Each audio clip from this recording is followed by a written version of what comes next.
उम्मीदवारों की लिस्ट को तैयार करने में लगे हुए हैं अखिलेश यादव। 20 नवंबर के बाद कभी भी जारी हो सकती है लिस्ट। अखिलेश ने करीब 100 उम्मीदवारों की बनाई सूची। देखिए कहां से किसे टिकट देने वाले हैं अखिलेश यादव। क्या किसी का टिकट भी काटेंगे अखिलेश यादव? उम्मीदवारों की लिस्ट की खबर से नेताओं में बड़ी धड़कन। संभावित उम्मीदवारों ने दरबार में हाजिरी देना शुरू किया। देखिए किन प्राथमिकताओं के आधार पर मिलेगा टिकट। क्या है अब की बार सपा से टिकट पाने की योग्यता। ओम प्रकाश राजभर के साथ पहले गठबंधन का ऐलान और फिर मंच साझा करने के बाद अखिलेश यादव जोश से लबरेज दिखाई दे रहे हैं। पूरे जोश और खरोश के साथ अखिलेश यादव अब चुनावी मोड़ में आ चुके हैं और जल्द ही से जल्द चुनावी प्रक्रियाओं को पूरा करने की तैयारी कर रहे हैं। अखिलेश यादव की इन तैयारियों के बीच खबर निकलकर सामने आ रही है कि अखिलेश यादव ने संभावित उम्मीदवारों की लिस्ट को भी तैयार कर लिया है और जल्द ही इसको सार्वजनिक कर दिया जाएगा।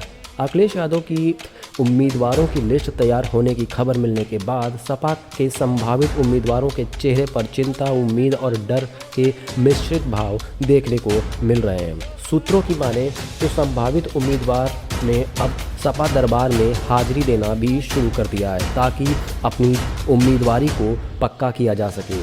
दरअसल समाजवादी पार्टी में विधानसभा उम्मीदवारों के नाम 20 नवंबर के बाद तय होंगे, ऐसी खबर सूत्रों के हवाले से सामने आ रही है। फिलहाल सर्वे और अलग अलग स्तरों से मिले फीडबैक और जातीय गणित के आधार पर दावेदारों की टॉप 10 सूची तैयार की जा रही है। पहले चरण में 20 विधायक समेत लगभग 100 सीटों पर उम्मीदवारों का ऐलान किया जाएगा।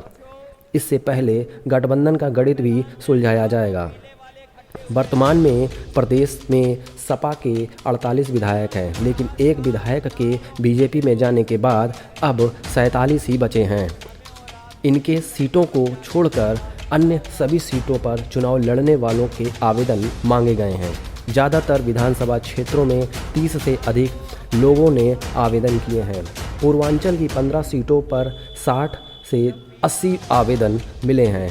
इनके अलग पार्टी ज्वाइन करने वाले भी आवेदन कर रहे हैं। अब तक करीब 18,000 आवेदन मिल चुके हैं।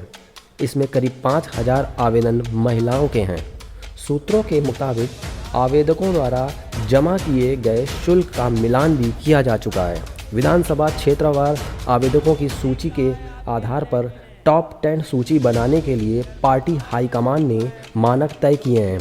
वहीं जहां कम दावेदार हैं वहां टॉप 3 की सूची बनेगी।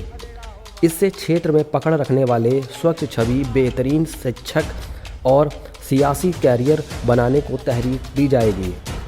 इन मानकों के आधार पर पार्टी हाईकमान उम्मीदवार के नाम पर मंथन करेगा। इसके बाद अंतिम सूची बनाई जाएगी। ये कार्य 20 नवंबर के बाद होगा। पार्टी के रणनीतिकारों का कहना है कि कुछ मौजूदा विधायकों का टिकट कट सकता है तो कुछ का कार्य क्षेत्र और चुनाव क्षेत्र भी बदला जा सकता है। इसमें वो विधायक होंगे जिन्होंने किसी न किसी रूप में सपा की छवि को प्रभावित किया है या उन पर दागदार आरोप भी लगे हैं। सपा हर सीट पर फूंक फूंक पर कदम रख रही है और साथ ही गठबंधन के जरिए सियासी ताकत को भी बढ़ाने में जुटी हुई है। पार्टी के रणनीतिकार चाहते हैं कि गठबंधन में सीटों के बंटवारा तय होने के बाद उम्मीदवारों की घोषणा तय करना ही बेहतर होगा, क्योंकि इस बार उम्मीदवारों की घोषित होने के बाद उन्हें बदला नहीं जाएगा। इससे लोगों में पार्टी के प्रति सकारात्मक संदेश जाएगा। वहीं सूत्रों का कहना है कि सपा टिकट देने में स्थानीय उम्मीदवारों को तरजीह दी जाएगी। उम्मीदवार का विधानसभा क्षेत्र भले ही बदल दिया जाए, लेकिन किसी जिले के नेता को दूसरे जिले में विधानसभा सीट पर उतारने से परहेज किया जाएगा।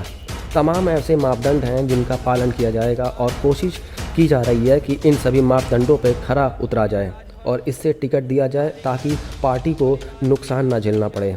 ऐसे में जिन नेताओं की सिटिंग विधायक पर पार्टी विरोधी गतिविधियों या फिर किसी विवाद में फंसे होने की खबर है, उनकी भी धड़कनें पड़ी हुई हैं। अब देखना यह है कि क्या उनको फिर से पार्टी टिकट देगी या फिर नए चेहरे को मैदान में उतारा जाएगा। Bureau report.